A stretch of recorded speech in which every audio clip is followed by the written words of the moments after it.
Good evening, everyone, and welcome to the Santa Monica College Broad Stage and the evening that we're going to spend tonight talking about a very serious topic.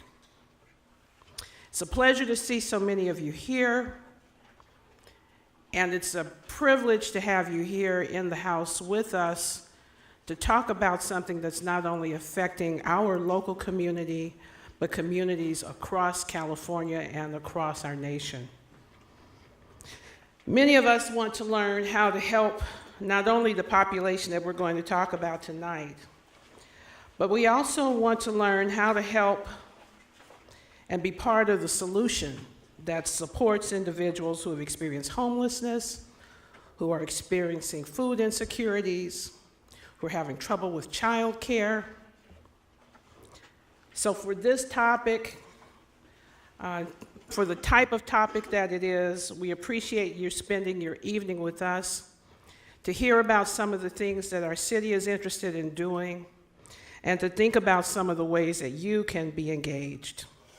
I especially want to give a warm thank you to our SMC associates, the individuals whose financial contributions to the college support events such as this one.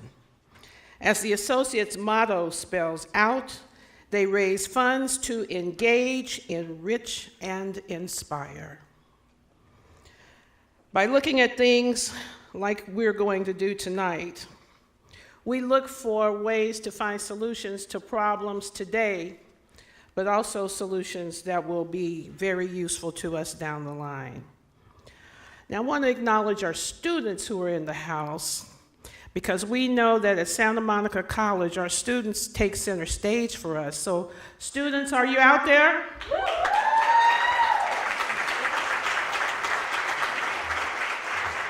Thank you so much for being here. I think some of you are going to get extra credit for being here in some of your classes. But thank you for being here tonight. I also want to acknowledge some additional people who are here in the house with us, some of our leaders in our community and our dignitaries who are part of our audience this evening. We're grateful that they took the time to be here. SMC Board of Trustees members are here with us, a number of them. I'd like to start by introducing our current SMC Board of Trustees Chair, Barry Snell. And Barry, if the trustees could all stand, Barry Snell. I don't know if the house lights can come up just a little bit, but if you can do that, that would be great. Dr. Louise Jaffe. Louise, please stand. Dr. Susan Amanoff. Thank you. And Trustee Dr. Nancy Greenstein. Thank you. These are the four of the people who helped make the policy decisions that enable us to do our excellent work at SMC, so I really appreciate working with such an incredible team of individuals. So thank you to my trustees for being here tonight. Santa Monica City Mayor Ted Winterer. I introduced Ted earlier, but he's here now. Pam O'Connor, Santa Monica City Council member. Rick Cole, our Santa Monica City Manager, is backstage. Santa Monica Malibu Unified School Board member Dr. Richard Tavildaran-Jeswin is also backstage. And Richard's the co-director of the SMC Public Policy Institute, along with Sherry Davis, who's also backstage. Meena Patel. Meena Patel is the president of our General Advisory Board, which serves as a bridge between the college and the community. Meena, did you stand? Okay. Members of our SMC senior staff who are here in the house, if you could all stand, I'm going to call your names as a group, and if you would please stand, and then the applause will be at the end. Executive Vice President Elaine Polachek, our Senior Director of Government Relations and Institutional Communications, Don Gerard. Please stand, staff, if you're in the house. Vice President of Student Services, Mike Tuatasi. Oh, Don came, he's here. Vice President of Academic Affairs, Jennifer Merlick. and our SMC Associated Students President, Isabel Rodriguez. So let's acknowledge them all. And representing Sheila Kuehl's office, Councilmember Senior Sheila Kuehl, is Zach Guidzik. Zach Guidzik. Supervisor Kuehl's newest staff member. So thank you, Zach, for being here. Now I'd like to introduce the president of the SMC Associates, Jeff Siegel. And as Jeff comes to the stage, I want to acknowledge his dad, who is in the house, Jeff's father. Would you please stand? Please.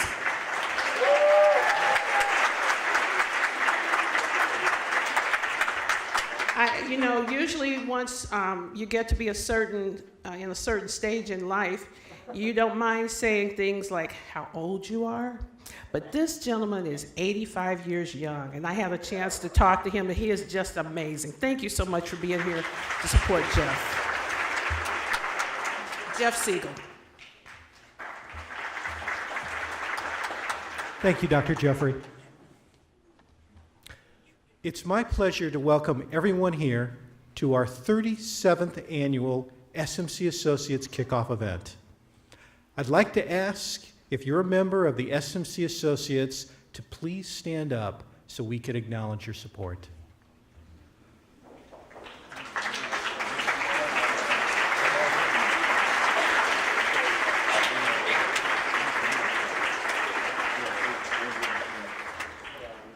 We can't do these programs without support. Last year, the generosity of 212 members of our community allowed us to provide 40 programs that served over 4,000 students. We are always looking to grow. If you have the ability to help our efforts, your support would be greatly appreciated. As you leave tonight, you will see an SMC Associates table. Please visit it.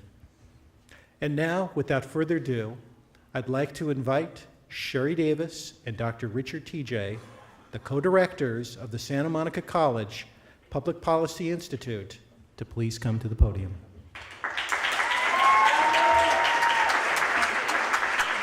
Good evening. Good evening. I'm so lucky to be here on the stage with my co-director. I'm your co-director, Sherry Davis, and we have the great honor of being the co-directors of the Public Policy Institute here at Santa Monica College.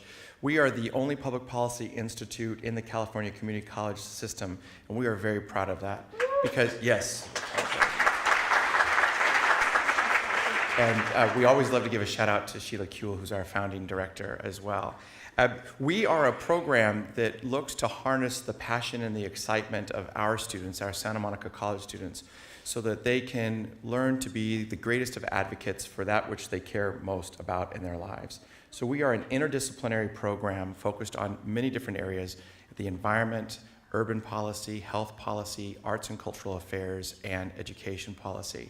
And we find that many of our students have interests in one of those 5 areas, and they join our program where they learn how to be good citizens and to engage in civic engagement so that they can be passionate about and advocate for what they care most about in one of those policy areas. We want to say thank you to the Santa Monica College Associates, because the Santa Monica College Associates, those of you who are in the room tonight, make it possible for us to do the incredible programming that we do as a PPI. We are an academic program that also engages in community programs, and we couldn't do the work without the help of the associates. So for those of you who are on the fence tonight thinking about joining the associates, we'll be out there nudging you to join tonight. We have a lot of students in the house. Dr. Jeffrey pointed them out. Will you raise your hand if you're a student in the house so that everyone can see you, and that we know that these students are the ones who are the great hope.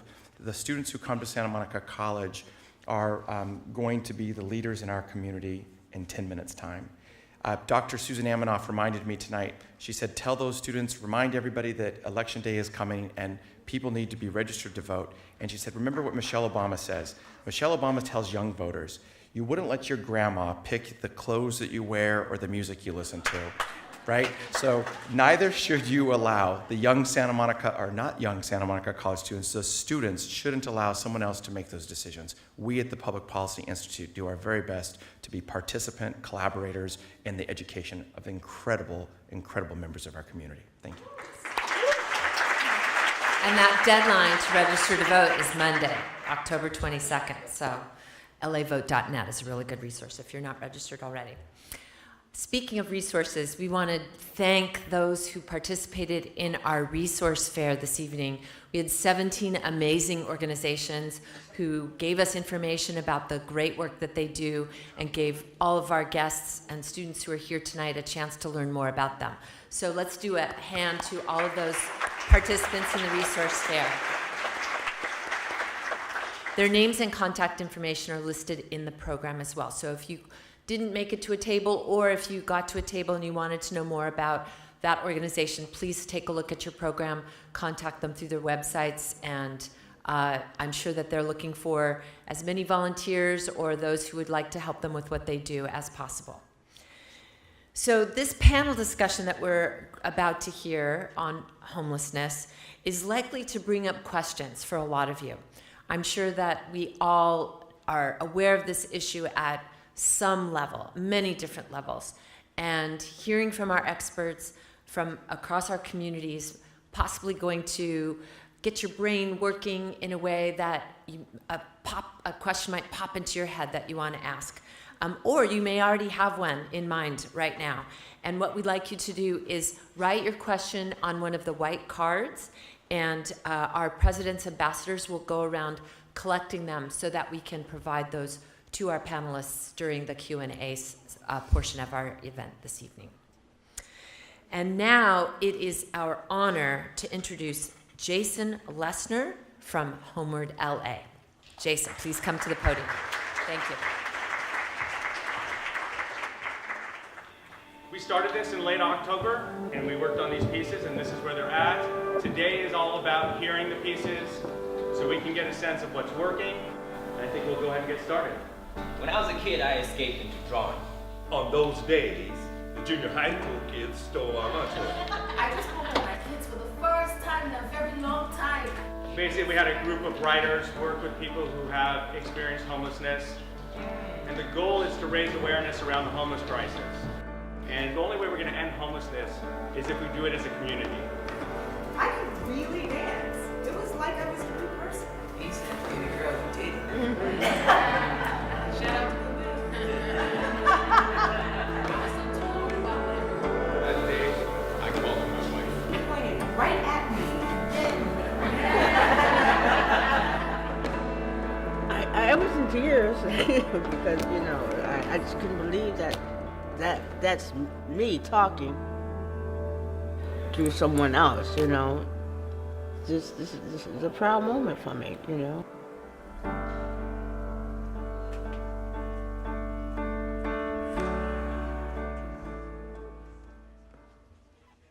Good evening. I'm Jason Lessner. I'm the founder and project director of Homeward LA. Homeward LA is a 10-day citywide event in partnership with the Midnight Mission, where multiple productions of monologues based on real stories from people who've experienced homelessness are performed by actors all around Los Angeles, bringing attention to the homeless crisis and raising funds for the Midnight Mission. The first Homeward LA took place this last April. 12 individuals who have been homeless worked with writers to develop stories from their lives as monologues. Now, these were not necessarily stories about homelessness. In fact, very few of them were. Homeward LA is about reminding the community that those who are homeless are far, far more than their homelessness. It's about reminding the community that people who are homeless are not different from us, that they are us and we are them. So we asked these individuals to share stories from their lives, something that they wanted to share with the community.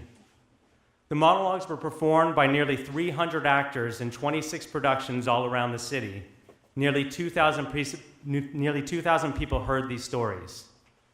Now in 2019, April 27th to May 5th, Homeward LA is going to take this to the next level, and we're going to have 50 productions with 5,000 people bearing witness.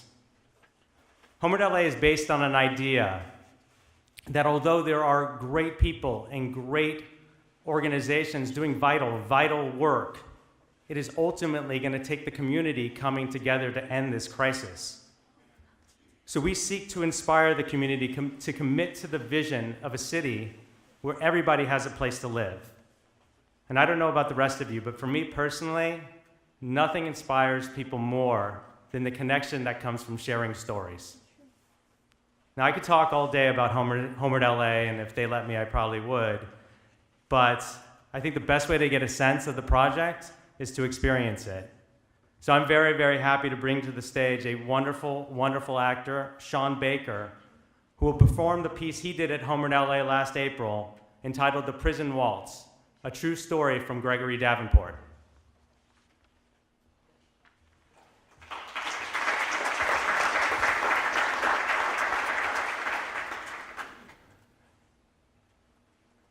I always thought I was a leader. But the truth is, I never led nothing but myself to the penitentiary. This time, I led myself there for the dumbest reason yet. They caught me a suspended license charge and got 3 years. 3 years for driving without a license. So there I was, 35 years old, 4th time locked up, lying on the cold concrete floor, sweating the dope out of my system. See, I never thought I'd amount to much. Never thought I'd get married. Never thought I'd be a good father. My daughter's mother wouldn't even let me see her when I was locked up. I get to talk to her a bit on the phone, but she just asked, "Why you keep going to jail?" I had no good answer. About 18 months into my sentence, I got in a special program for drug and alcohol treatment. I still wasn't admitting I had a problem, but special programs were less violent, quieter. You can go to the library without somebody saying, "Hey, what you reading a book for?" One day, a guard tapes up a flyer on the bars. I walk over and see it says, "Come learn ballroom dancing." And then it had, "Learn how to follow before you know how to lead." Other guys were like, they tripping. Ain't nobody coming in here to teach us how to ballroom dance. I personally thought it was some sort of joke. Nobody signed up. But that week, I started thinking, there'd probably be some women there teaching that class. So maybe I should check this ballroom thing out. Apparently, I wasn't the only one that had that thought, because 8 of us decided to go. They had to walk us through another cell block to get to the class. Men were yelling from their cell, "Hey!" Now, I didn't say nothing. I mean, you're walking through a prison, man, with murderers and stuff, and they say, "Hey, I'm going ballroom dancing." That's just not a good look. So we get to the class, and a bunch of old white ladies looking like grandmas stand up. I mean, it was weird. But then I noticed they brought donuts and fresh baked cookies. I thought, we're going to come here every week. Miss Colleen, the leader of the group, introduced herself and said we'd be learning the waltz. I was paired with Miss Barbara. She was tall and thin, and she had like a Beatles haircut, but dyed red. I could tell she was nervous. Truth is, I was nervous too. I never danced with a white lady before. I was scared to touch her. I'd touch her wrong, I might get 5 more years or something. Miss Colleen walked us through the steps. Forward, side, together, back, side, together, forward, side, together, back, side, together. At the end, Miss Colleen said we should practice with each other between classes.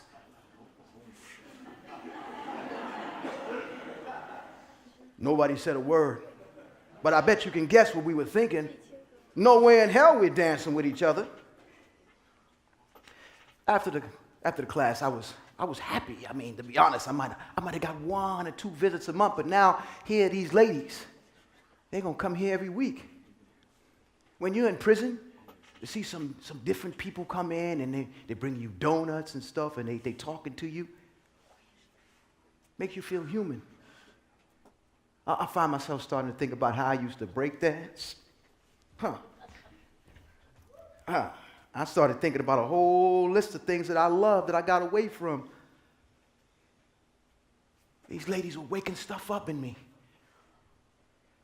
When we got back to the cell block, everybody was like, yeah, it was all right. But before the second class, guys were brushing their teeth, combing their hair. It's a wonderful thing in prison when you have something to look forward to. Every week we'd go to the class and these ladies would love us up. They say, you're smart guys, you can do this and you can do that.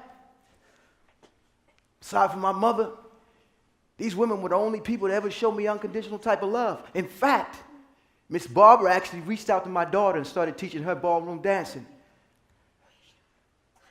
Week after week, I was remembering who I really was. I was the 5th grader who made the honor roll.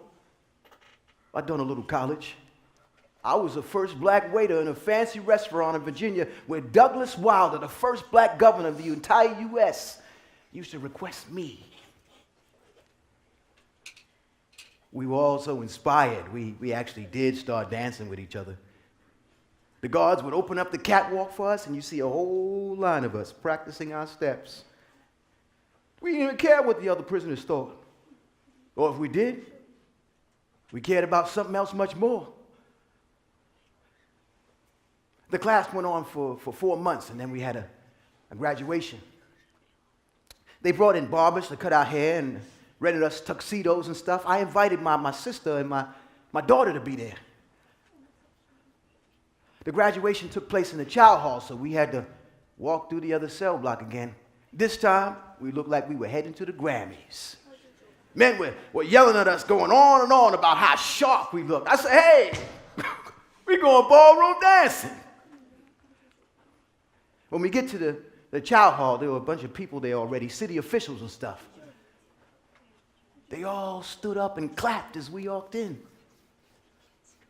Some people spoke for a while, and right before they handed out certificates, my daughter showed up. Man, they opened up those gates. She just ran to me.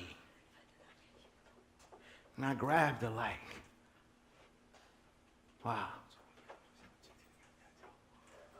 After the ceremony, they had open dancing, and I got to dance with my daughter a waltz. I held her, just like I was taught, and led her in those steps. At that moment, I was no longer in prison. She was looking at me like she was my little baby girl again. All I ever wanted was my daughter to look at me like that. Like I was the father she always wanted me to be. For the first time in a long time, I actually thought I might be able to do that.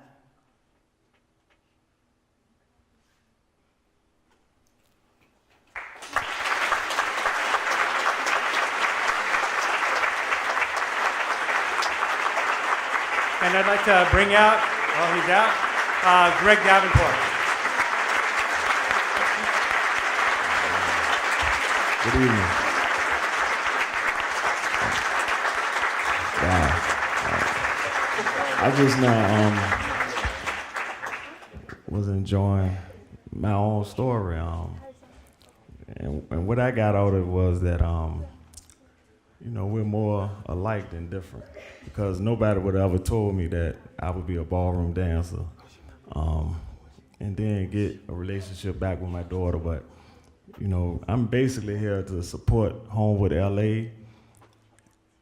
It's just beautiful because I'm from Virginia and I just got out here. And I thought it was a movie.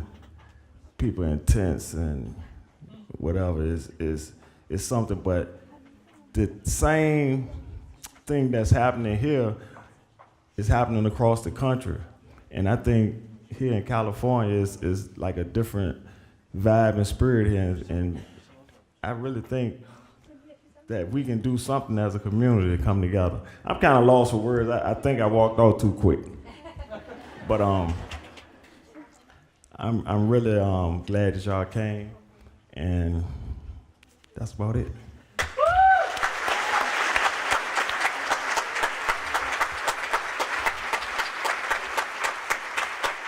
So we're going to just take one more moment of your time. Really quick, can I hear it for Sean Baker and Greg Davenport again?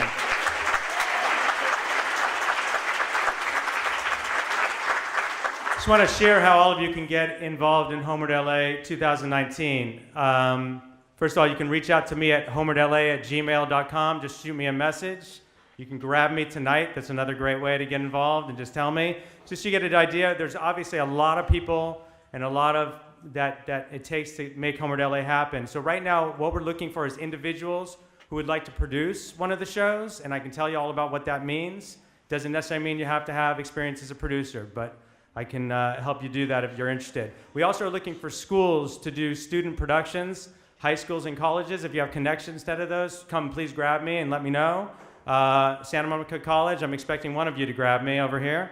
And places of worship. We are looking for churches, temples, other places of worship to get their congregants together to do a reading or performance of this, and all around the city. The idea is for this to be all around the city, bringing the community together. And we can even talk about, if you're not sure how you can get involved, we're going to introduce home readings of these pieces as well. So just come grab me or reach me at homeredla@gmail.com.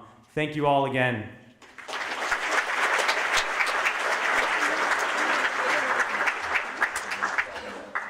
Wow. It is now my honor to introduce our moderator for the evening, Santa Monica City Manager Rick Cole. And let me do a little bit of an introduction before Rick comes out. Rick was appointed by our Santa Monica City Council in June of 2015 to be our city manager. We sort of enticed him away from the city of Los Angeles, where he was the deputy mayor for budget and innovation. He also served as city manager in 2 other cities, the city of Ventura and the city of Azusa. And he's kind of a unique city manager because he's also been an elected official. Rick served for 12 years as a city council member in the city of Pasadena, where he was the mayor from 1992 to 1994. He's an innovator. He's received numerous awards recognizing his innovation and leadership.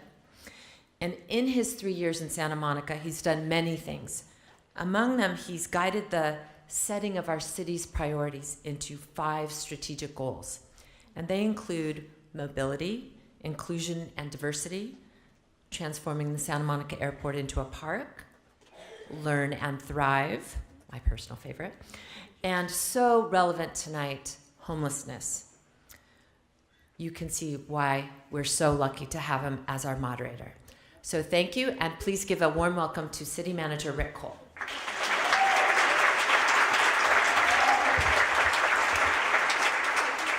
Thank you, Sherry, and let me begin by saluting Santa Monica College and the Santa Monica College associates who so generously support the programs at the school, and the students who are here tonight, and the faculty and staff. Santa Monica College is the best community college in California, if not the nation.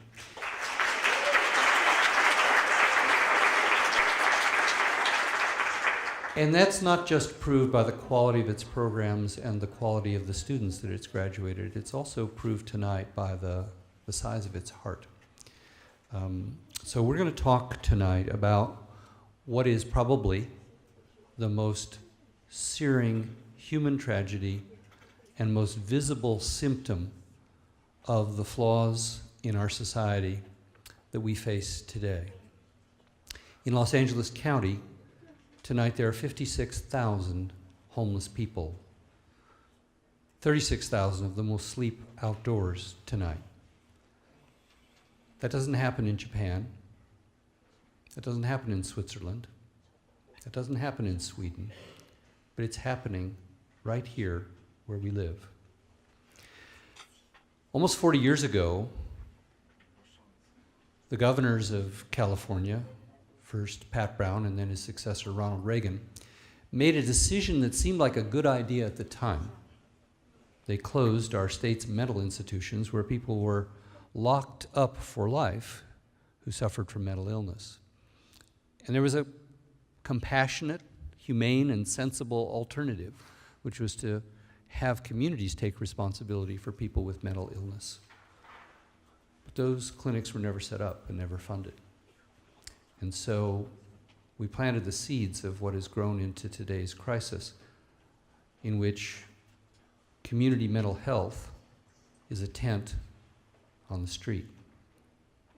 And now we've entered in, as Californians, to an equally sweeping social reform that many of us in this room, including myself, support.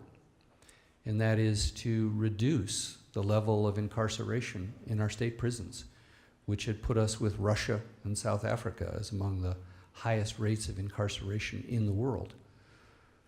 But once again, we're failing because today 50,000 former inmates of our state prison are now out on the street, where you can buy a hit of meth for $2, where you can't afford a roof over your head. So we're at a moment of truth when it comes to homelessness. On the one hand, regional agencies and the voters and the state government have devoted the most resources in memory to this challenge. $1.2 billion, the city of Los Angeles, to build new housing. $365 million for the county of LA to provide services. $600 million in emergency funding from the state of California. And the city of Santa Monica and our neighboring cities, the city of Los Angeles, the county of Los Angeles, and the state are working together more than we ever have in the past. And we're working with partners in the faith community, in the education community, in the business community, and among our residents. So we can do something about this. Things are happening, good things are happening that you're going to hear about tonight. But at the same time, there's a growing lack of tolerance, a growing frustration, a growing anger in our communities. Do something about this. Make this problem go away. And it's curdling into hatred and bigotry and even violence against homeless people. So this is a moment of truth. We're either going to seize the opportunity to make sure that no one goes to bed tonight, at least in a few months or a few years, out on the street. Because if we don't solve this problem, not only are we perpetuating a profound human tragedy with 56,000 faces, but we're also playing with the fire of voter anger that will result in short-sighted reactions that we're already seeing in many communities. As John Maceri, who's one of the panelists tonight, told me just a moment ago, you can't scream about homelessness on our streets and then scream about building housing in your city. We are going to have to solve this problem, and we're going to have to solve it soon. Because if we don't, not only are we condemning 36,000 of our brothers and sisters to live out on the street, but we are also inviting another dark chapter in the long history of California cracking down on people of color, people who are poor, and people who are from other places. We do not want to repeat that past. We want to create a much brighter future. And my generation has not succeeded yet. So we want to join with your generation to make sure we can solve this problem. Let me introduce a remarkable panel that I'm truly honored to be moderating the discussion tonight, beginning with Alisa Orduña, who is the senior advisor for our city on the issue of homelessness. Alisa came to us from the same role at the city of Los Angeles and is known throughout LA County as a leader in this area.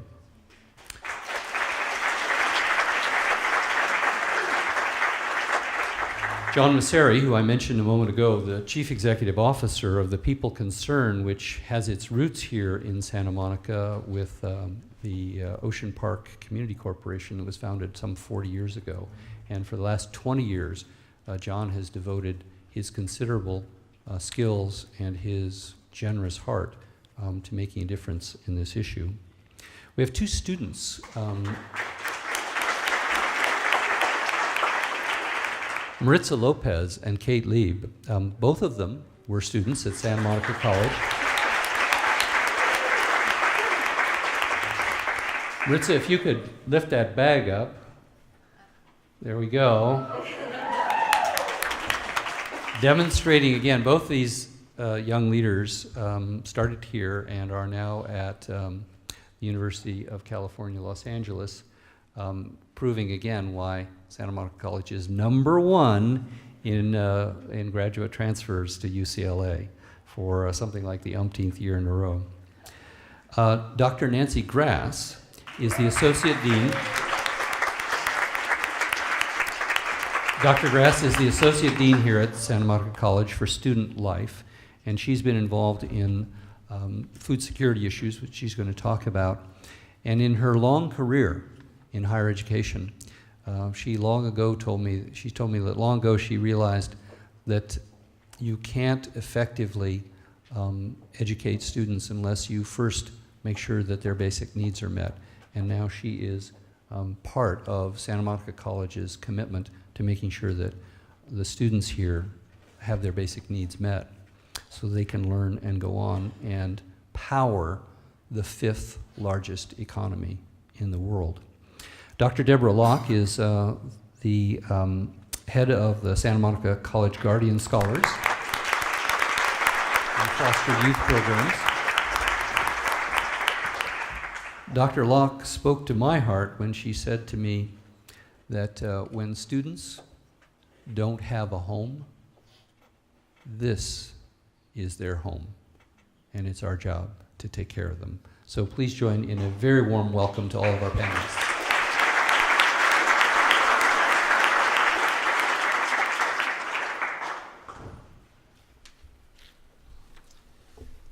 All right, we're going to start with Alisa Orduña, who's going to talk about what the city of Santa Monica is doing as part of this much larger fabric and partnership of government, business, nonprofits, faith community, and people like yourselves in tackling this problem. Alisa? Thank you, and thank you for coming out tonight and having me here. And as Rick talked about the crisis that we're in, I often look around for inspiration just to keep going. And I found this quote, and it dovetails so nicely with your opening remarks, Rick. It's from Dr. Angela Davis, where she's pushing for the abolition of prisons. And she says, "I don't think there can be policing without racism," which is to say that if we want to imagine the possibility of a society without racism, it has to be a society without prisons. And it's got me thinking about homelessness. And it got me thinking that homelessness cannot exist without our prejudices. If we want to imagine a society without homelessness, we must come to terms with our unconscious biases that psychologically imprison people whom our dominant cultural narratives marginalize. People who are LGBTQ, people of color, immigrants, people living with severe mental illness or developmental disabilities, women, trans women, poor people, addicts, refugees, persons returning home from the criminal justice system, and those that live in the intersection of these margins. In LA County, there, as Rick mentioned, 53,000 people experiencing homelessness.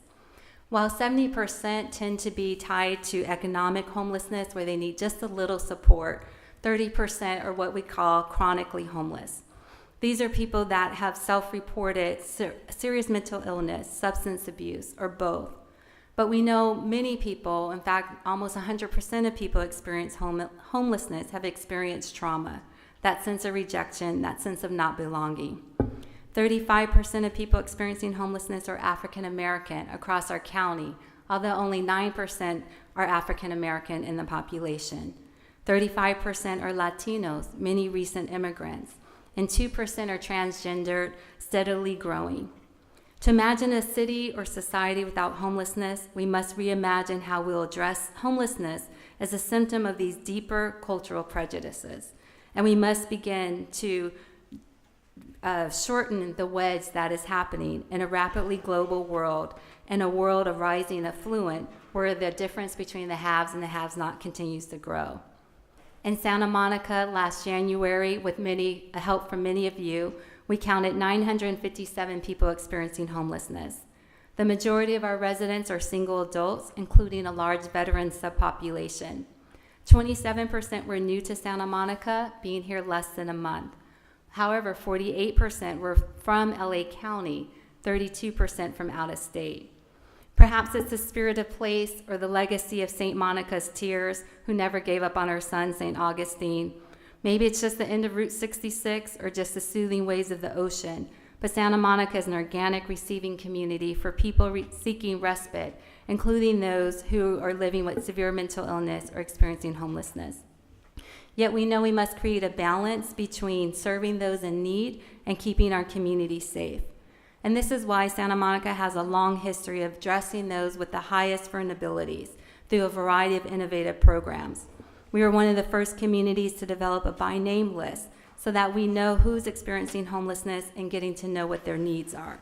We have developed evidence-based practices that have become national models to engage people with severe mental illness and addiction, such as our homeless liaison program within our police department that includes a Department of Mental Health clinician out on our streets and now going to 7 days starting this weekend. We have a multidisciplinary team. We know we don't have enough housing, but that's no excuse to not do something now. So on this team, we have a public health nurse, an addiction specialist, a mental health clinician, and they're going out and providing treatment and services to people where they are, no matter where that is. We have a homeless court that we've had for many years now through our city attorney's office, where we can wipe out citations for quality of life and other misdemeanor crimes as long as someone is in compliance with their addiction and mental health program. Recently, our HELP team, which is the Homeless Liaison Program, launched the Jail In Reach program. As with many of the criminal justice reforms that Rick talked about, we are noticing an increase in the revolving door of people in and out. So it used to be a felony, is now a misdemeanor. So someone may spend less than 24 hours, closer to 6 or less. And so we're having case managers in the jail to connect people to mental health, addiction, and even back home to family before they leave.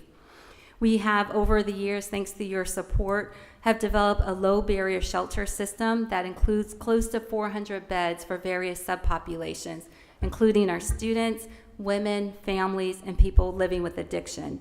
We have Project Homecoming, because we know if we can quickly intervene with people when they first arrive and connect them back home, there's a higher chance of success. So we actually work with family members, help people overcome shame or guilt or whatever may have divided their family so they can reconnect. Santa Monica is also one of the first cities to support permanent supportive housing, which is housing, permanent housing at an affordable rate with on-site services. In our city, we have close to 300 units. Through this best practice, 85 to 95% retention rates over the long term. We anticipate bringing on another 7 units for youth soon and 100 units over the next 10 years, but we're going to need your support. We also know it's important that we keep how Santa Monicans housed. Our most recent program through our housing department is Preserving Our Diversity, which targets low-income seniors and provides supplemental income so they don't have to choose between medical care, food, or paying the rent. We also have a family self-sufficiency program to help low-income families increase their income through case management and through work. There is probably always more that we can do, but as you can see, we have done our fair share, which is why we're now working with neighboring communities to build a regional capacity. We're working with Culver City, West Hollywood, Beverly Hills to develop a West Side strategic plan around homelessness. We're coordinating with the City of LA, particularly around city services along our borders, such as the Venice border and the Friday beach cleanups. We are engaging various community partners, traditional, such as our faith-based communities, but also non-traditional partners. We have an excellent partnership with our local Chamber of Commerce, our local trade and tourism, and our business improvement districts. And using that, we're now expanding that to work with other West Side chambers and large property owners. Finally, we're asking each of you to become involved through our We Are Santa Monica campaign. And if you hadn't seen the table, it's outside in the resource fair. Here, we engage you, encourage you to volunteer. We recommend that you get active, advocate at our county, state, and federal level. And finally, give. If it's giving to a local nonprofit, if it's giving a spare room or apartment to one of our homeless services providers, or giving a job opportunity so someone has a second chance. Thank you.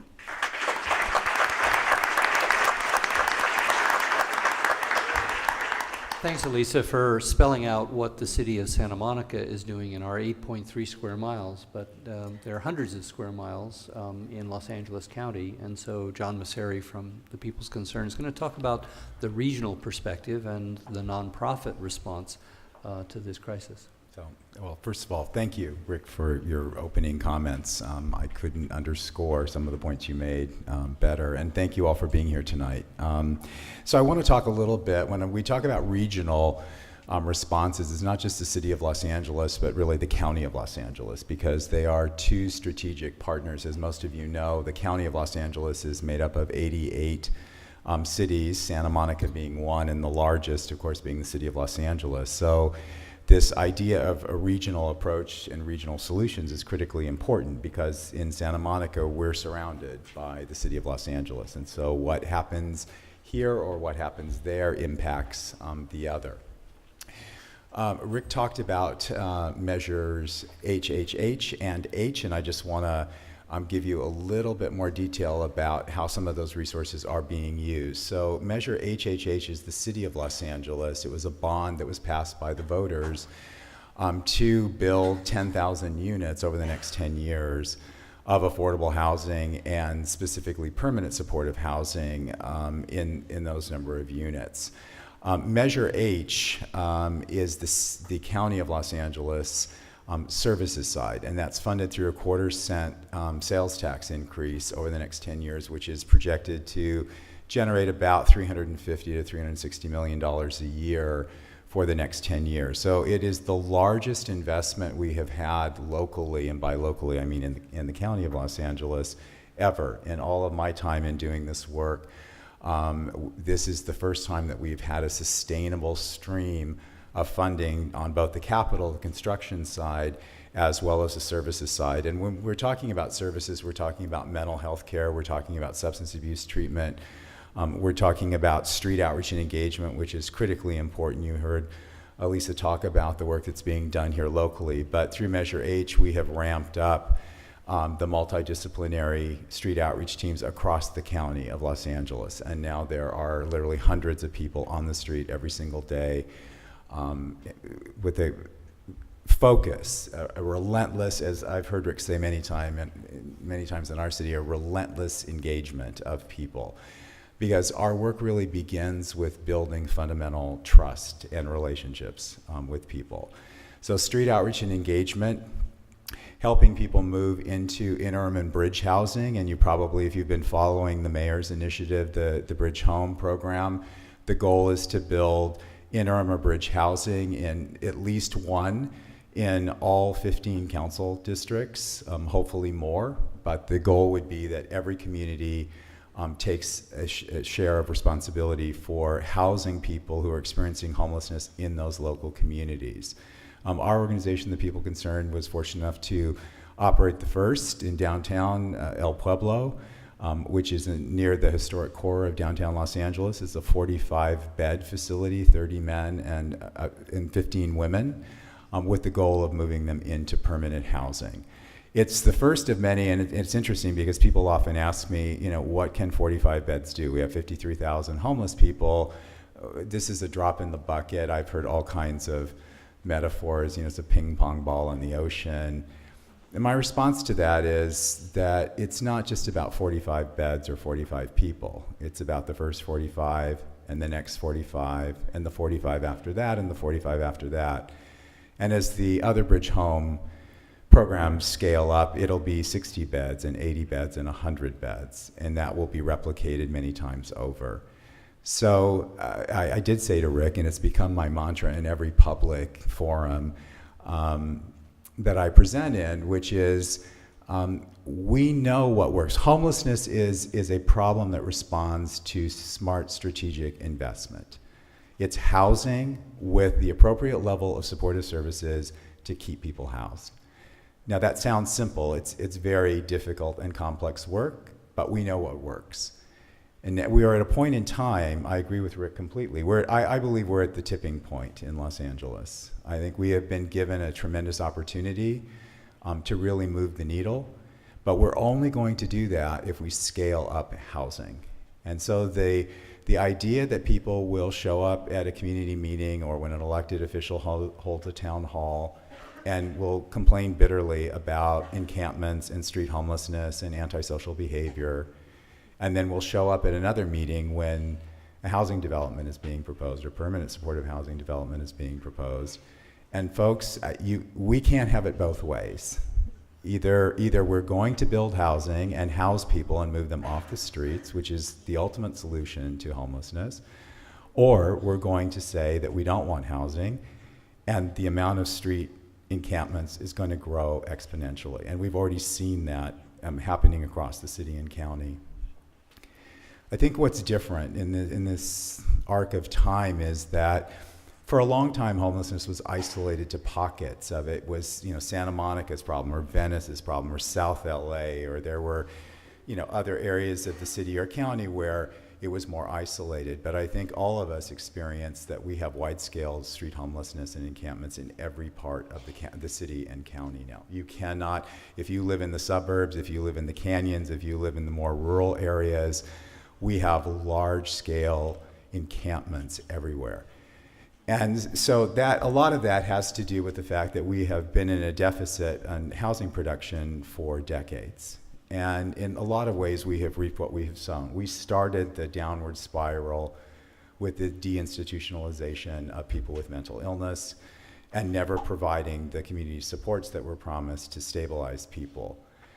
And that really started a 4-decade trend, combined with, in Los Angeles, rising rents, very limited and expensive housing. So the people that we're serving, who are by most standards going to be very poor for a significant portion of their life and are going to need some form of subsidy or support, are competing in the rental market against high earners with less than a 3% vacancy rate. So think about that for just a moment. So all of us who are looking for housing or needing to pay rent or a mortgage and have the resources to do that are our clients, the people that we are serving in our programs, not just at the People Concern, but across the county, who are living on very low fixed incomes, $850 to maybe $1,100, $1,200 a month.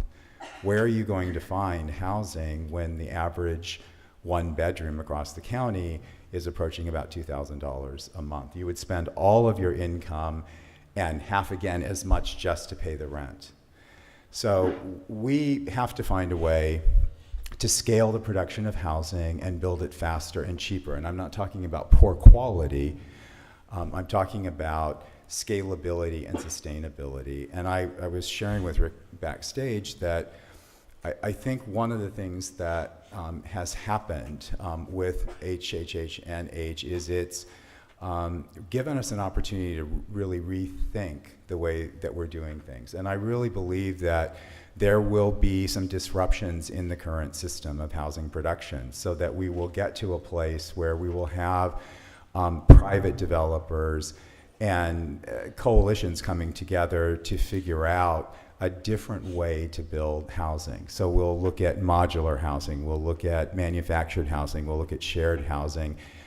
None of these things in and of themselves are going to solve homelessness, but together they will be the catalyst for changing the status quo. And I think that's really, really important, and I think it's a great opportunity for us. The other thing I would say is that I am by nature a very optimistic person. I don't think you can do the kind of work that I do every day without believing in redemption and opportunities. But I will say that I really believe that the voters of Los Angeles have very high expectations about seeing a significant difference. And I think we have another year or so before people are going to become so disillusioned and cynical that it's going to be very difficult to turn the tide. So I think that's something for all of us to keep in mind, that we are working very hard on the front lines every day, but if we don't start to shift not only the perception but the reality of life on the streets, that it's going to be very, very difficult, I think, to sustain any kind of initiatives going forward. And I think that the hole will be so deep at that point that it's going to be very difficult to crawl out of it. So I'm not I don't want to be a Debbie Downer here or doom and gloom, but I do think that collectively, as we think about partnerships, alliances, and regional opportunities, it's something that it will be critically important to our success. Thank you very much. Thank you, John. As we turn now to Santa Monica College's response, I would remind all of you were given a little card on your way in, so if you want to ask a question or pose a comment, please write it down and they'll get collected, and we will turn after the presentations to your questions. So to talk about Santa Monica College's response, we have Dr. Gress and Dr. Locke. I'm going to let Debra Locke start, since it all began with her office. Okay. Thank you so much, Rick, and thank you everyone for coming. This is such an important subject, so I really appreciate everybody being here. In my capacity, I work with the EOPS and CARE programs, which are state-funded programs at Santa Monica College. EOPS and CARE are also present on all the 114 community colleges that we have across California. I'm also the coordinator for the Guardian Scholars Program. The Guardian Scholars Program has been at the college now for it'll be 5 years next month, so we'll be having our 5th birthday. And we serve the needs of foster youth, current and former foster youth, adopted students, and students who have been previous wards of the court. Through the programs that we have, and we have numerous amounts of programs, student service programs on Santa Monica College, we've been very fortunate to be able to have those programs to serve the needs of our students, and especially our students that have the most need.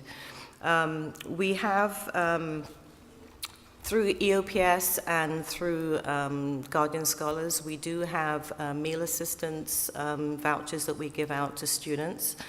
Those vouchers for our for our Guardian Scholar students and our CARE students, we actually give out on a monthly basis.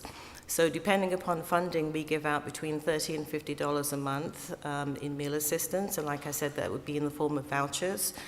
We also have subway cards that we give out. The vouchers are actually vouchers for eateries that we have on our campus. So we have the campus kitchen and TCBY that we actually work in conjunction with. We also have our counseling vouchers that we give out. So these are also going to be very similar vouchers that we have for campus kitchen. When students come into the office to meet with our counselors to make a counseling appointment, of which they have to make 3 counseling appointments per semester, we give them a voucher at that time as well. And all the vouchers are $7 vouchers. So that way there's always an opportunity for students to be able to go to the cafeteria and be able to get a hot meal or a sandwich or coffee, etc.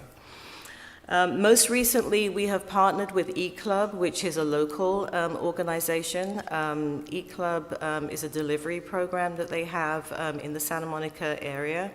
They work in conjunction with some of the local restaurants. And when the restaurants have overage in their meals that they've cooked, so they will cook a certain amount of food, and if they've cooked too much of a certain particular meal, they will heat seal those meals in packages for us. And either myself or one of my colleagues, Christina Fuller, will go down to the eClub organization and actually pick those meals up and bring them back to the campus for our students. So those meals can be hot meals, they could be sandwiches, they could be wraps. We do that twice a week, and the students are extremely appreciative of that, because for many of them that may be the only hot meal they have for that week. That particular program was actually us working with the Santa Monica Foundation. Lizzie Moore was able to find this company and partnered with us, so we could partner with them, I should say, with eClub for our foster youth students. We also have, through the Guardian Scholars Program and through EOPS, a pantry in our office. We've had the pantry now for 3 years. We were the first to actually start a pantry. It actually started in my actual office in a bookcase. It's since been moved out to a separate area, and the pantry, which has now become the galley, has been expanded. So Nancy will go into more details about that. But the food pantry has been priceless for many of our students. It's an opportunity for students to stop by if they forget lunch, if they don't have food at home. They can pick up, whether it's a tin of soup or whether it's, what do we have? We have all kinds of food. There's a variety. We have tuna, we have beans, we have, whatever we can get. Fruits, vegetables, the whole Exactly. A whole gallon. We certainly do. So students can come in, they can come in 2 or 3 times a week. We have bags available, they can, put whatever items they need in their bag. It's very confidential, there's nobody watching over them because we're very conscious about students and making sure that their self-esteem is kept intact, because this is not something that everybody likes to talk about having food insecurity. And then very recently we've started doing a coupon box. So we have the students the staff in the office, if they have any coupons they're not using, or just throwaways, they bring them to the office, our students cut them out and have them available. It's another way for our students to save money. Basically, every little counts. With the EOPS program, we have a motto of over and above. And the whole idea of feeding our students is really a case of going over and above. They have to be able to eat to study. Thank you, Deborah. Nancy? Thank you, Deborah.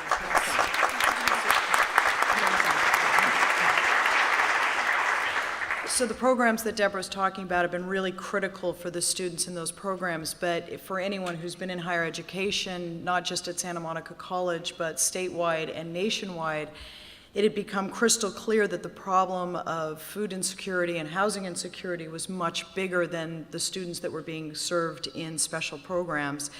And in fact, a recent nationwide survey was completed by the Wisconsin Hope Lab that kind of started giving us some real numbers. These are nationwide numbers, and we're actually in the process now of trying to gather the data on Santa Monica specifically, because as anyone here can tell you, these numbers are very hard to come by.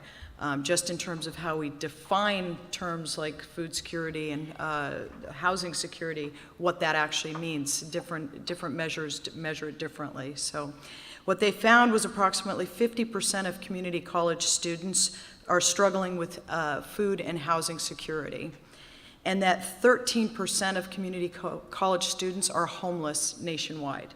It's a huge number. And they also know, and we all know this, that housing and food insecurity, they go together.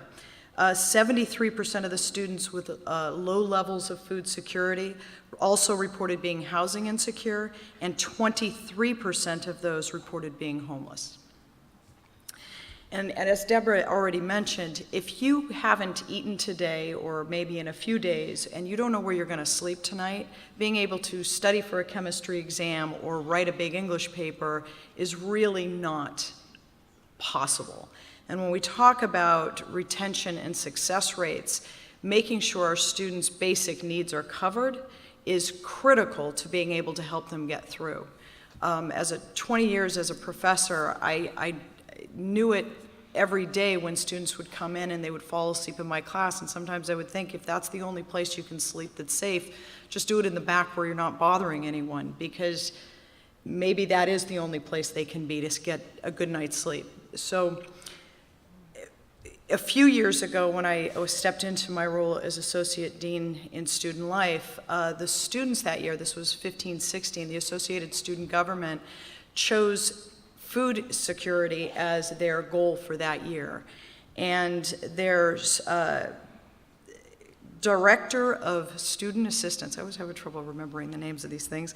The Director of Student Assistance that year was a student named Jonathan Hughes. He came into his position around mid-semester, fall of 2015, and by opening day of spring semester, we started what is now called the Flavor Program, the free lunch voucher program. This was his brainchild, and in very short order he was able to pull this together, and he convinced all of the cafeteria vendors to accept these vouchers that are worth $5 a piece. And initially, that first semester, we gave out just $55 vouchers a day. Well, if you can imagine how quickly the word got out to students that we had long, long lines and pushing and shoving, and the students who were really needing them were not necessarily getting them. So with the election of the next year's board and the new Director of Student Assistance, Jasmine Sardine, we spent the summer figuring out how to tie the flavor vouchers to student success. And it was Jasmine's idea to model it after the EOPS model, where the students would see a counselor. They would be assessed on need. I won't get into how they do that, but the counselors know what they're doing. And we accept 200 of the most critically in need students on a first come, first served basis, but they have to see a counselor 3 times a semester. And it's very specific what happens in those counseling sessions. The first session is all about, I guess, triage, right? How critical is their situation? Can we connect them to on-campus resources? Can we find off-campus resources that are a good fit for this student based on what their particular needs are? And at that visit, they're handed 6 of those flavor vouchers, each one worth $5. The second appointment comes around mid-semester. We make sure that they have up-to-date ed plan, that they are doing well in their classes. We make sure that if they need academic support, tutoring, make sure that their classes, that they're attending their classes, and of course check in again in terms of the services that they have. And they get 6 more vouchers. And then the last one, they make sure they're enrolled for the next semester and have that taken care of. To date, we've given out about 16,000 vouchers since the beginning of that program, and it costs the associated students about $36,000 annually to run this program. They've been very generous. We've also have a galley program. Yes, definitely. The galley program, which Debra spoke about, has now been expanded. She's correct. It started in her office. It was also, our galley program was modeled after that, and we now have 5 of those pantries around campus. One of our favorite things we developed is called the Corsair Market, and that also was inspired by students. One of the counselors, Veronica Casillas, came to me, and we sat down and decided we wanted to expand on every semester the students had a student feeding students event, a farmer's market, where they gave out free fresh vegetables and fruit. And we thought, why not do this every week? And so now every Wednesday from 2 to 3 o'clock, with food from the West Side Food Bank and from gleaning done with Food Forward, we feed usually around 150 to 200 students. And we have gone through 58,000 pounds of produce. And by the way, our galleys have gone through over 16,000 pounds of food as well. Finally, last year, the California State Legislature approved $2.5 million in one-time funding to help community colleges that were willing to provide particular services. And the 2 big things they wanted was to make sure that students have information to apply for CalFresh, which is our version of food stamps in California, and to host a food pantry or regular food distribution. And we were already 50% there. And so with that funding, we were able to hire a food security consultant who's been able to do training, and we've hosted to date 3 CalFresh days where the Department of Social Services brings their truck, and we sign students right up on the quad. And we have 2 more scheduled for this semester.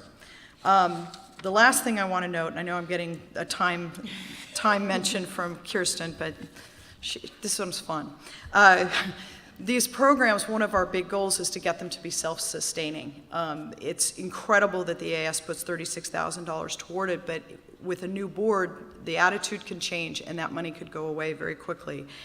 And so working with the Chancellor's Office and this funding, I talked to them about a long-term plan, and we came up with the 1929 campaign. Santa Monica College started in 1929, and it turns out that for every 19 people that donate 29 cents, that's 1 hot meal.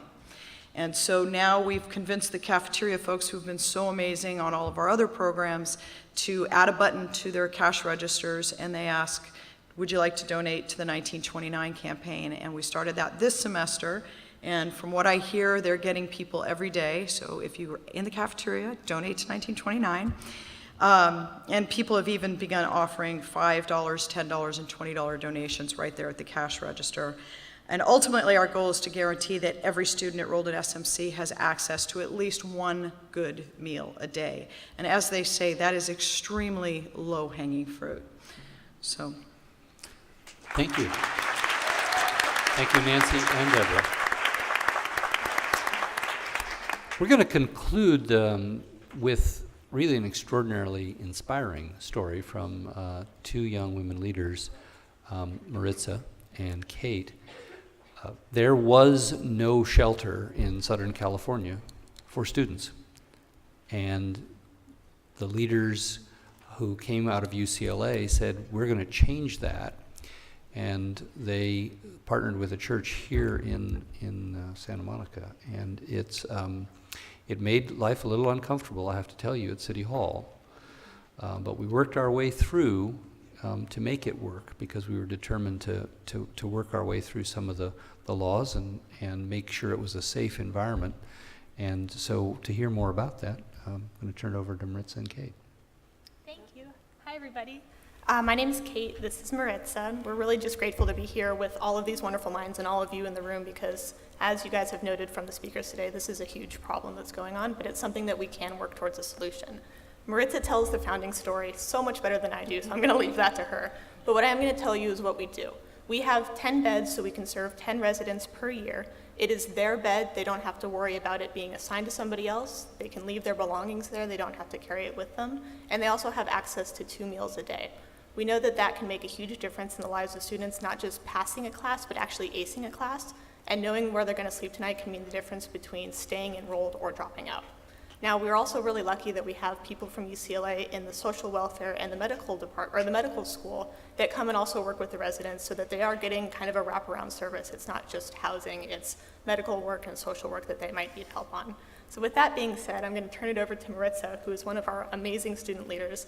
She kind of embodies that whole, like, SMC is going to go out and change the world, so I'm really excited she's going to be able to talk about it.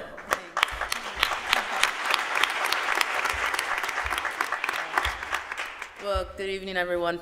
First of all, I'd just like to thank you all for letting me be here, and everyone who started doing this. My name is, if I haven't met you in person, my name is Maritza Lopez, and I was a recent SMC transfer student who headed UCLA this fall quarter, and I major in art history and public affairs.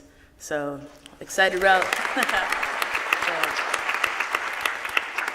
Before I get into about myself, I want to tell you the history about Students for Students. So Louis C. and Luke Shaw started this Bruin shelter, which is now considered Students for Students shelter. Louis voluntarily went homeless for 2 years because he was studying at UCLA. He was earning his PhD degree in civil engineering. Louis and Luke walked around campus and noticed that there are a lot of people, a lot of students specifically, sleeping around campus. They're like, this isn't right, what's going on? So how can, as a student, take initiative and relate to other students? So that's where Louis took 2 years of his life to sleep in his car. He raised money and went out asking if any church can save a spot and to create a shelter. So 50 churches, he asked, all rejected him. The 51st church said yes, and that's Mount St. Olive.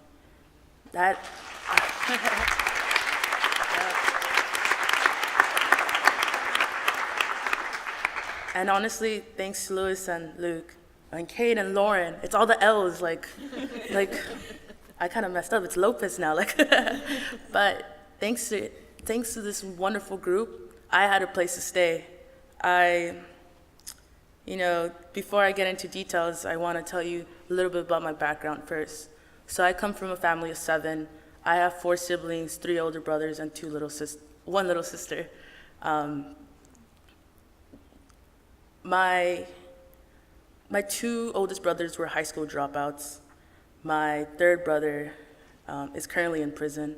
So I had to deal with, trying to attend school during high school, cleaning homes from middle school to my freshman year of college, and, just being a role model for my little sister. I didn't really have anyone who can help me academically when I was applying to colleges. What's financial aid, what is UC, or what is CSUs. So in high school, I graduated with honors, and I started attending SMC. Thanks. 9 of us lived in 1 bedroom, and that's kind of like dorming. Think about it, 3 people, a triple or something. Yeah, 9 of us lived in a 1-bedroom apartment because it was really difficult to pay rent. Even though it was difficult, I still continued going to SMC. I was juggling 2 part-time jobs. I was being a full-time student at SMC. I was part of student government at that time. So, and to make things a little bit more difficult, I started with a 1.0 at SMC.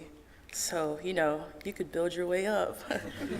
And to make matters worse, I was evicted from all our families, that 9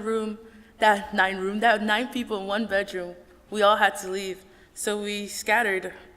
I honestly believe I was breaking a ceiling for my family. Our goal was just make life work, by pulling out every coin we had to pay rent.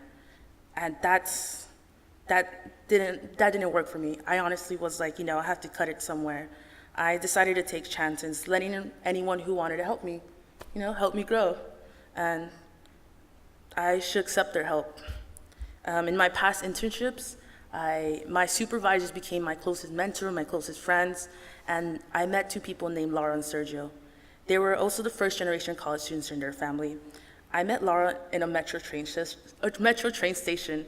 Don't talk to strangers, but she was a very nice person, so I decided to talk to her. And she told me about a program called Kid City, so I just started joining. And she knew Louis. So when I was going through my eviction process, freaking out, sending messages saying like, hey, I need a place to crash, where can I go, where can I sleep? She told me about Students for Students shelter ran by Bruin Shelter students at UCLA. And that was the time I was applying to UCs, Cal States. I was planning to transfer out from SMC.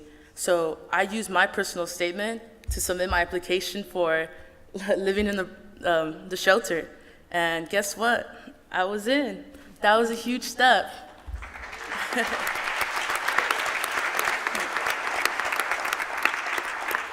Honestly, living in Students for Students shelter was a first for me. This was the first time feeling like a dorm experience as a community college student. It did not feel like a shelter at all. I had roommates. We all were homeless, homeless roommates, community college, that was great. I got to sit with a group of college students, ask them questions about academic life. I got to talk to people who didn't share my background, the volunteers there. And we all, what we all really truly cared about? It was our education. That was one thing we shared. And, we never talked about, hey, you're homeless? Yeah, me homeless. Yeah, what's up? High five. We talked about, you want to earn your diploma? Guess what? Me too. Like, I'm starting off with the 1.0. I can raise that up somehow. Overall, I got more sleep. I was 100% food secured, if you can tell, like, I'm pretty filled up. And, the residents were amazing. Of course, we're all shy at first. And I got to experience so many first times. I had warm meals. I tried Brussels sprouts for the first time, and that was good. Yeah, I advocate a lot for my Latino community, but college homelessness is what I focus the most because it's a huge spectrum. It's like, think of it as a rainbow. It comes from different colors. Anyone can be homeless. You honestly have to think about who you can help. You don't know where the rainbow ends or where it starts, and that's the issue. Where does it start? When does it end? And from there on, a couple months ago, I just graduated SMC, part of 7 programs on campus, Dean's honor list, and now I'm at UCLA. So.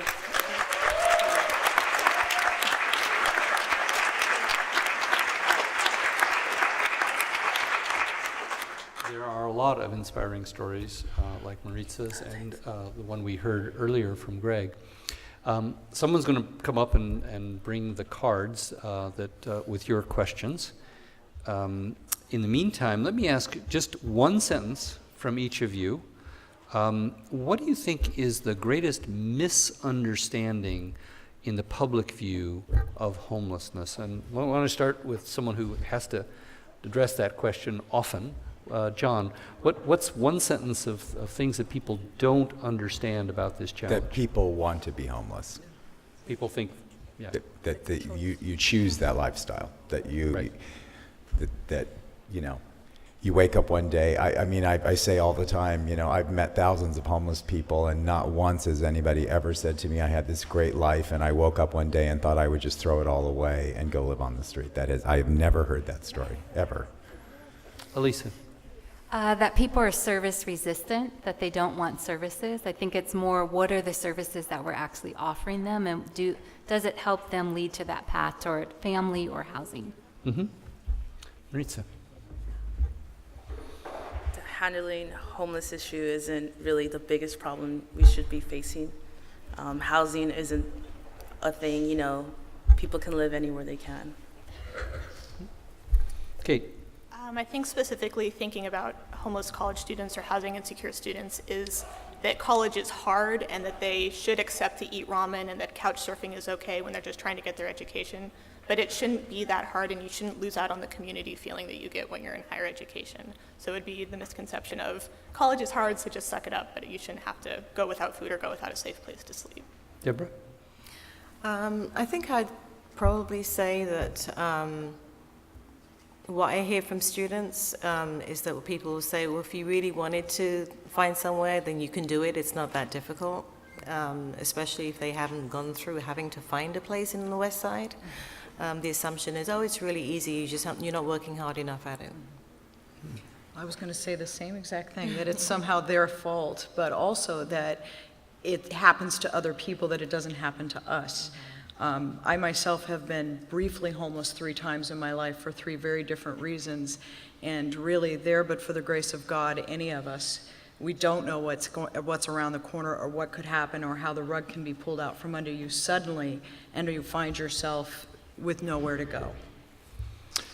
John, a medical social worker in the audience asks, how can hospitals better assist homeless patients that are admitted to the emergency department on a daily basis? So how do we keep them from the revolving door? That's a great question.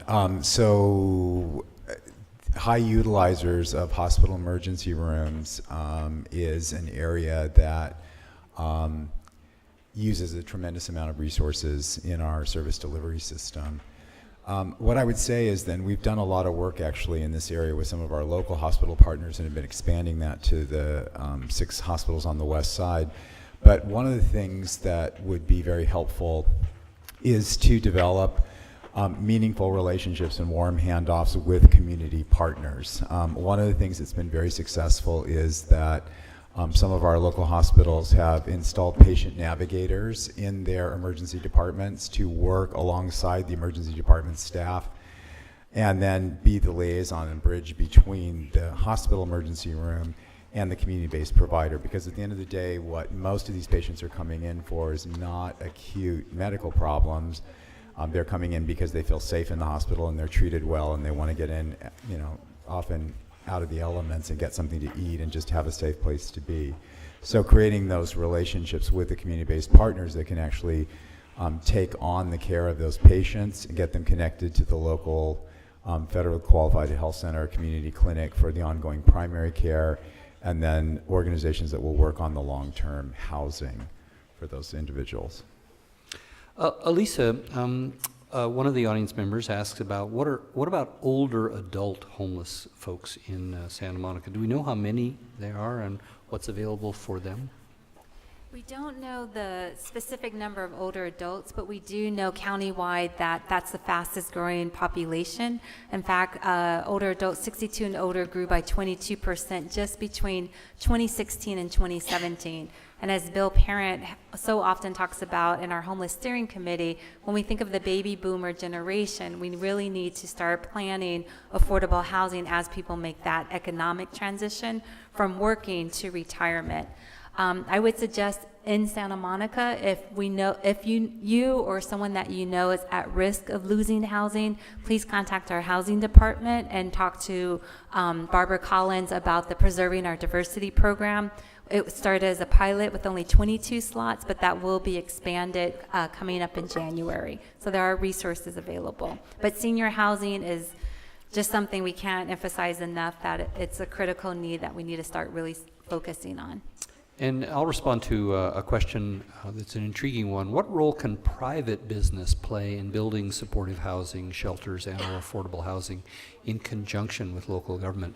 A couple weeks ago, Alisa and I met with some very credible, longtime Santa Monica private real estate stakeholders who are very interested and are already constructing the first 100% supportive housing. As John was suggesting, it's a different approach to construction. The key issue is scaling up, and unless private business gets involved, we're really not going to produce enough housing. Here in Santa Monica, we probably have the strongest record, along maybe with Long Beach, at producing a whole range of affordable housing, from the San Michelle shelter all the way to permanent affordable housing for our low-income residents, literally thousands of units. But we desperately need to have more involvement from the private sector. And if anyone wants to talk with me about that, I'm happy to do so. This is a controversial question, and I'll let anybody who would like to wade in. What would you say about Proposition 10, which of course would make it easier for cities to impose rent control or to strengthen rent control? The question says, some would argue it would make homelessness worse. What do you think? Maritza? Yeah. So it's not Proposition 10. I'll be kind of like elaborating about Proposition 1, which talks about like funding $4 million or $4 billion. Sorry, the numbers. It's $1 billion. $4 billion that will be taken from state funds and be selectively used for veterans and people from low-income housing. So let's think about this proposition and Proposition 1. If we were to vote yes to it, that money can help other people like who can't afford to pay their rent to go towards that. And the no to it, the con that says there on the website, it mentions that the con will say it destroys other housing that's already built. But in my opinion, how is it affecting houses or local places that are already built when, you know, they're trying to help people who can't afford that rent use that money to, you know, create locations like, you know, Santa Monica Co-op or like UCLA Co-op. You know, that's how Students for Students helped me transition from a temporary housing to permanent housing, so I don't have to pay a lot. So honestly, I don't think I completely answered the question, but, you know, anyone can say yes or no to it. Yeah, I think that the answer is critical, that there's no single answer to this challenge, and certainly no single legislative answer. We here in Santa Monica have had an exemplary record with rent control. Not everyone agrees, but because of rent control, 9,000 long-term residents are able to live in Santa Monica who otherwise would be priced out. And the repeal of Costa-Hawkins, which is what Proposition 10 is about, would allow us to strengthen some of those protections for our renters. But there's no question that all by itself, rent control is only a partial answer. Yeah. This week, the nation has 2 large jackpots for the lottery system valued at nearly $1 billion. So, if you can raise $1 billion for people to get a chance at winning the lottery, how come we can't raise that kind of money to eradicate homelessness? Anybody want to respond to that?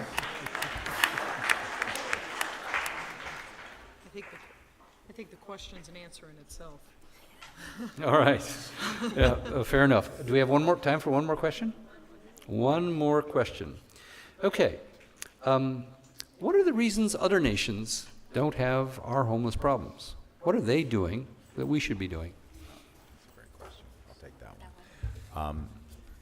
Well, the social contract in most other countries is very different than we have here in the United States. One of the things that is wonderful about our country and our culture is there is a sense of the pioneer spirit that if you work hard enough, you can achieve your goals. And there is this kind of sense of everybody pulling yourself up by your bootstraps. So the old adage is, if you don't have a pair of boots, that's really challenging.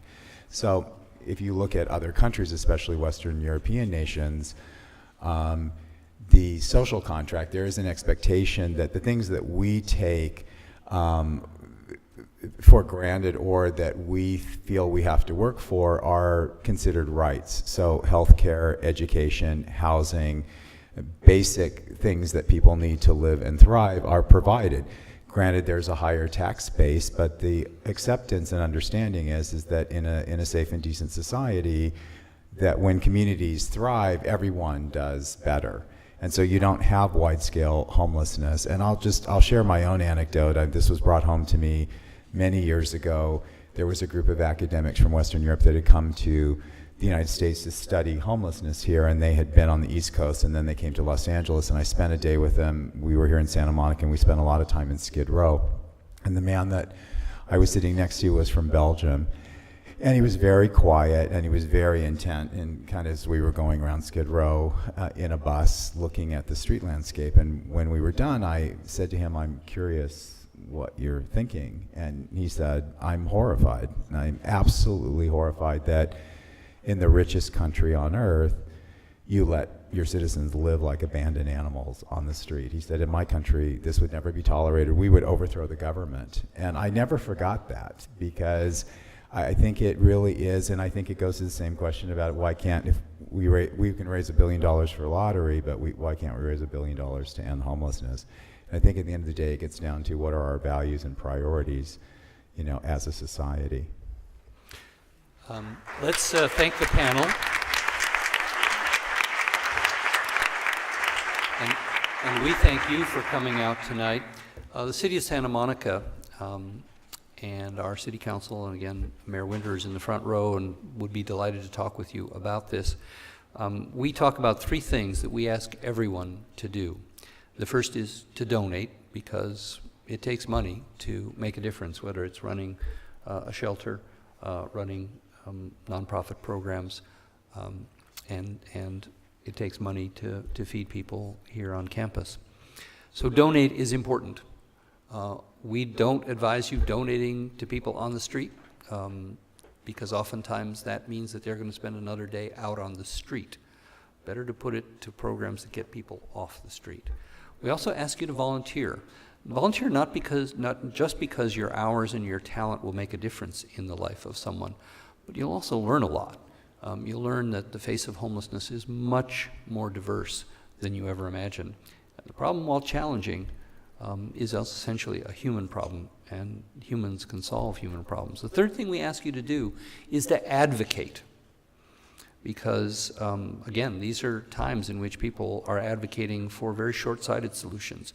Why don't you just take them to Lancaster and set up a big camp there?